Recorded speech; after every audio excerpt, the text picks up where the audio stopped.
Don TV நேயர்கள் அனைவருக்கும் இனிய காலை வணக்கம். மீண்டும் ஒரு கதைவழி அறமொழியின் ஊடாக உங்களை சந்திப்பதில் மகிழ்ச்சி அடைகின்றேன். இன்று பிறந்த நாள் பரிசு என்ற தலைப்பிலே ஒரு சிறு கதை ஒன்றை உங்களுடன் பகிர்ந்து கொள்ளலாம் என நினைக்கின்றேன். அமெரிக்காவிலே ஒரு பிரபல்யமான தொழிலதிபர் ஒருவர் தன்னுடைய தாயினுடைய பிறந்த நாளுக்காக ஒரு பூக்கடையில் செல்கின்றார். அவர் சென்று அந்த ஒரு பூக்கொத்தினுடைய விலையை கேட்கின்றார். அப்போது அவர்கள் சொல்கின்றார்கள், அது $300 என்று சொல்கின்றார். இதைவிட கூட விலைக்கு பூ இல்லையா என்று கேட்கின்றார். அப்பொழுது இன்னொரு ஒக்கிட் மேல கொத்தை தூக்கி அவர்கள் கொடுக்கின்றார்கள், இது $500 என்று சொல்லி. ஆகவே அதற்றை வேண்டி விட்டு கேட்கின்றார், இதை கொண்டு போய் டெலிவரி பண்றதுக்கு உங்களிடம் ஆட்கள் இருக்குதா என்று சொல்லி. ஓம், அதற்கு $100 சார்ஜ் பண்ண வேண்டும் என்று சொல்கின்றார். அதையும் ஓம் பிரச்சனை இல்லை என்று போட்டு இவர் யோசிக்கின்றார். சில வேளை குறித்த நேரத்துக்கு போய் சேராவிட்டால் கஷ்டமாகி விடுமே என்று சொல்லி கேட்கின்றார், உங்களிடம் காரையும் ஒரு டிரைவரையும் எனக்கு ஒழுங்குபடுத்தி தர முடியுமா என்று. ஆகவே ஓம் என்று சொல்லி போட்டு சொல்கின்றார்கள், அதற்கு $300 அறவிடப்படும் என்றும். அது பிரச்சனை இல்லை என்று சொல்லி ஒரு காரையும் ஒரு டிரைவரையும் ஒழுங்குபடுத்தி அந்த பூக்கொத்தை தனது தாயாரிடம் கொடுத்து அனுப்ப கொண்டு போய் சேர்க்குமாறு கூறிவிட்டு கீழ் தளத்துக்கு இறங்கி வந்த போது ஒரு சிறுமி ஓடி வந்து கேட்கின்றார், அங்கிள் எனக்கு $1 தாருங்கள் என்று சொல்லி.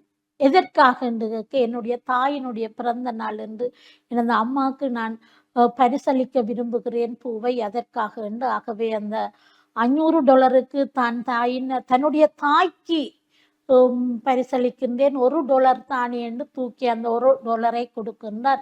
இந்த பிள்ளை உடனே தெருக்கடைக்கு ஓடுகின்றது. இவர் பின்னால் செல்கின்றார். அந்த தெருக்கடையிலே ஓடி சென்று அங்கே அந்த தெருக்கடையில இருந்து ஒரு ரோசா பூவை அந்த $1 வேண்டி கொண்டு அந்த பிள்ளை ஓடுகின்றது. மீண்டும் இவர் பின்னால் சென்று பார்க்கின்றார், ஒரு கல்லறைக்கு அது ஓடுகின்றது.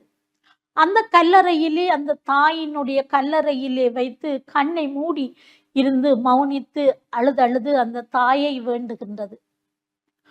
இவற்றை பார்த்து கொண்டிருந்த அந்த தொழிலதிபருக்கு கண்ணீர் கலங்குகின்றது. தன்னுடைய கண் வழியாக அந்த நீர் ஓடிக்கொண்டிருக்கின்றது. அவர் ஒன்றுமே பறையவில்லை. அந்த நேரம் பார்த்து அவருடைய ரவியர் கூறுகின்றார், ஐயா, இன்றைக்கு ஒரு முக்கியமான கூட்டம் ஒன்று இருக்கு, நீங்கள் நேரம் போகுது என்று சொல்கின்றார். அவர் சொல்கிறார், இன்றைக்கு கூட்டத்துக்கு நான் போகவில்லை, நேரே காரை எனது தாயிடம் தாய் வீட்டுக்கு விடு என்று சொல்கின்றார்.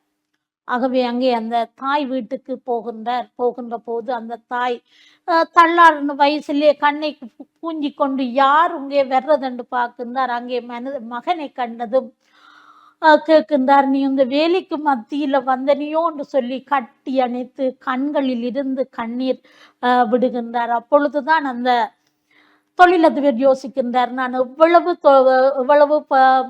பதவியை வகித்தான், எவ்வளவுதான் நான் சம்பாதித்து வைத்தான் என்ன, இன்று இந்த அம்மாவினுடைய முகத்தில் கண்ட இந்த புன்னகையையும் அவருடைய கண்களிலே இருந்து வழிந்த இந்த கண்ணீர், இந்த மகிழ்ச்சியான இந்த கண்ணீரையும் அவருடைய இந்த ஆரத் தழுவலையும் நான் தவறு இவ்வளவு காலமும் விட்டுட்டு இருந்தேனே என்று சொல்லி மனம் நொந்தவராக தாயை தடவி அருகில் இருக்கின்றார். ஆம், அவருக்கு அந்த பாடத்தை கற்றுக் கொடுத்த அந்த சிறுமியை அவர் மரமாற வாழ்த்துகின்றார். ஆம் நேயர்களே, அது எங்களுடைய வேலை பழுக்களின் மத்தியில் நாங்களும் அது பெற்றோரை மறந்தவர்களாக அவர்களுக்கு அந்த பூ கொத்தை மட்டும் அனுப்பிவிட்டால் காணாது, எங்களுக்கு ஒன்றும் கொடுக்காட்டிலும் கூட அந்த நேரம் போய் அவர்களை ஒரு கட்டி அணைத்து எங்களுடைய பாசத்தை நாங்கள் அவர்களுக்கு தெரிவித்தாலே காணும். அதே போலதான் நாங்கள் பணக்காரர்களாக இருக்கலாம், ஏழைகளாக இருக்கலாம், எல்லோரும் தங்கள் தகுதிக்கேற்றபடியே அந்த பெற்றோர் கொண்டும் தேவையில்லை, ஒரு அன்பான வாழ்த்தும் அவர்களை நாங்கள் போய் கையை பிடித்தால் கூட அவர்கள் ஆனந்தத்தில் திகழ்வார்கள் என்று கூறி எங்களுடைய வாழுங்காலத்திலே எங்களுடைய பெற்றோர்களை நாங்கள் நேசிக்க வேண்டும் என்று கூறி அருமையான இந்த வாய்ப்புக்கு நன்றி கூறி விடைபெறுகிறேன். நன்றி.